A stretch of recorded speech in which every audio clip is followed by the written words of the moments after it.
Hi, mystery writers. Welcome to the studio. I've been busy writing lately. I finished a short story that I'm submitting to an anthology, and also back working on my next novel. I hope all of you are keeping up with your writing agenda. Anyway, today I want to talk about how to keep your villain hidden until the end, because it's one of the things that's required of us as mystery writers is to uh, keep that villain a possibility, but still not identified as the villain until the end.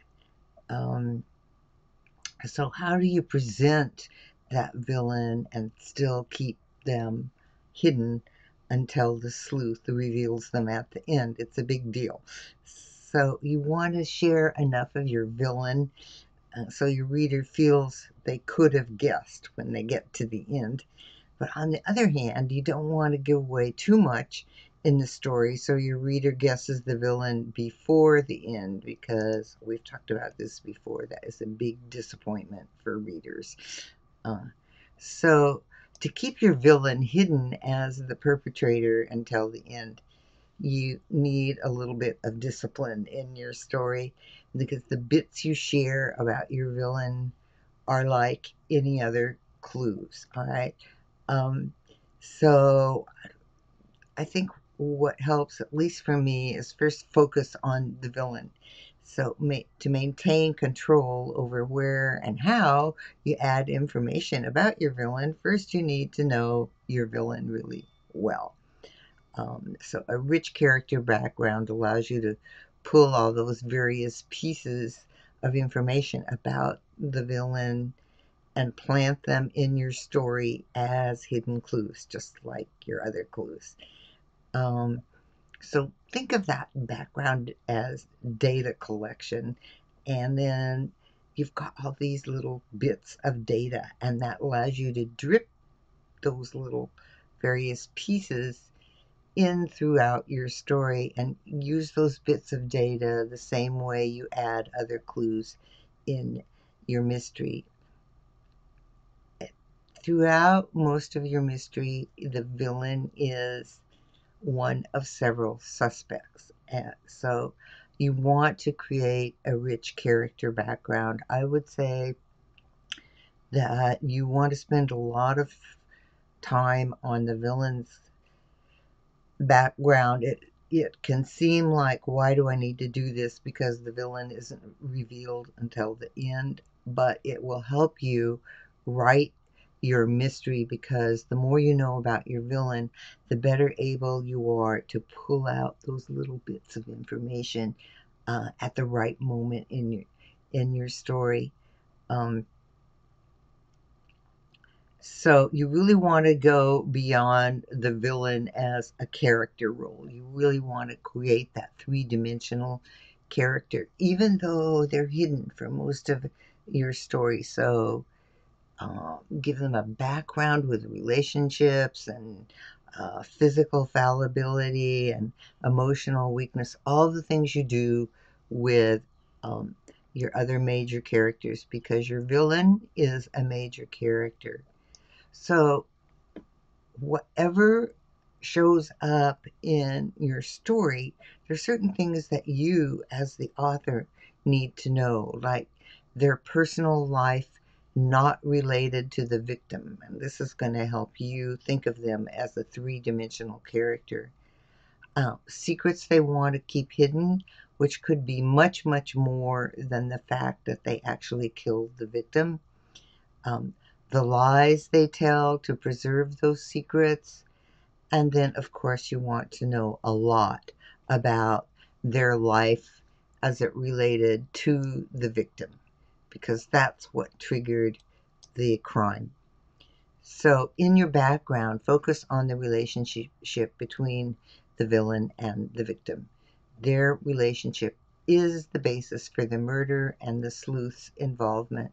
So, think of ways the two connected, and then the ways things went wrong, and finally the one incident that tipped the villain to murder. And it's probably an action by the victim. There's something the victim did that just pushed the villain over the line.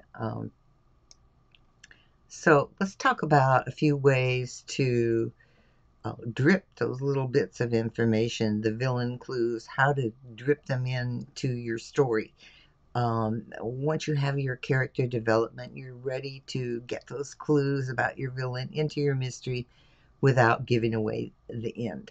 So here are some tried and true ways to deliver those without revealing the end.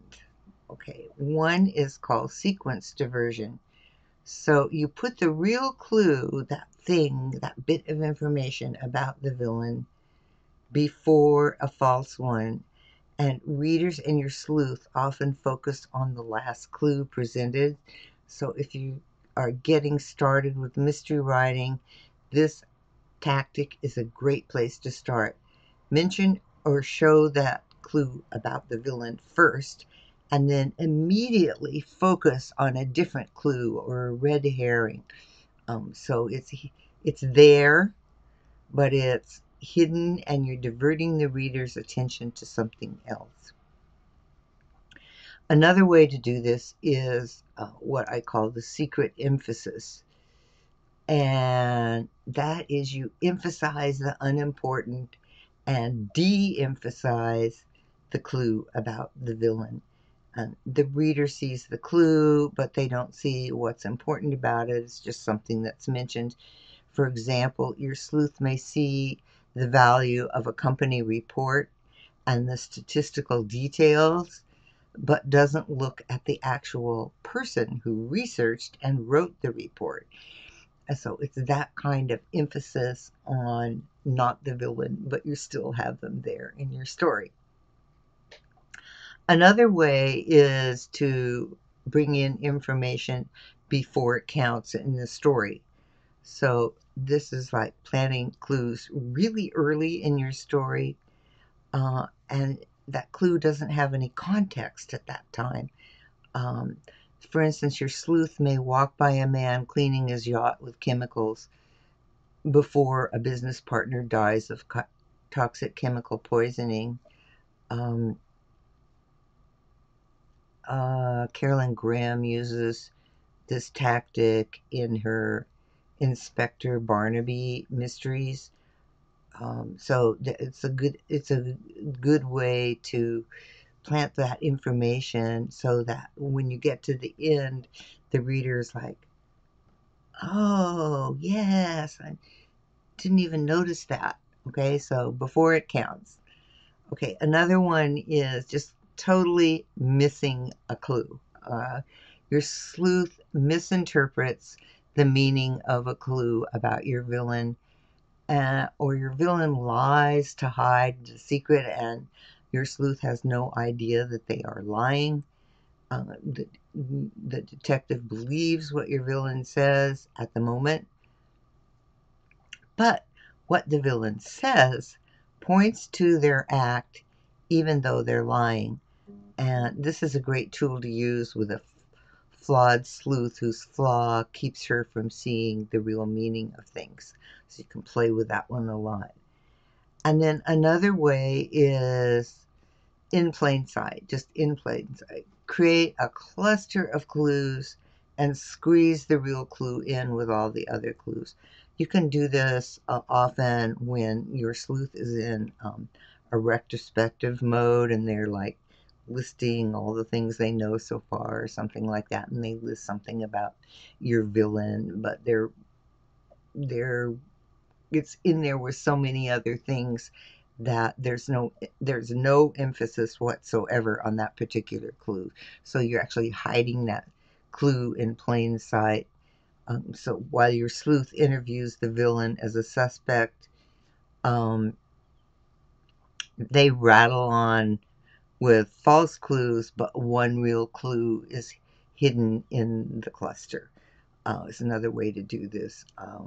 This story technique works well with multiple suspects, from Agatha Christie's Murder on the Orient Express to John D. McDonnell's hard-boiled Travis McGee's stories. Pick one, anyone. He does the same thing in all of his stories.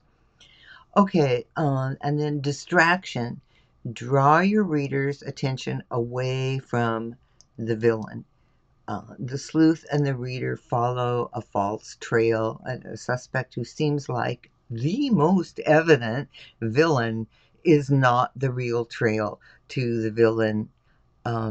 In Adrian McKenty's The Cold, Cold Ground, for example, the clues seem to lead toward a serial killer who targets homosexuals, but it's not the case at all. That is not the real reason for the murders. Another way to hide your villain is to camouflage them with action. So you can camouflage a clue with action. Just as your sleuth glances at a scrap of paper on the floor, he's hit from behind, or in the ensuing action and consequences, the trip to the hospital and a missed appointment because of the time at the hospital, etc. Your sleuth overlooks that clue that points straight at the villain. And Joe Nesbo uses action camouflage in his Harry Hole series a lot.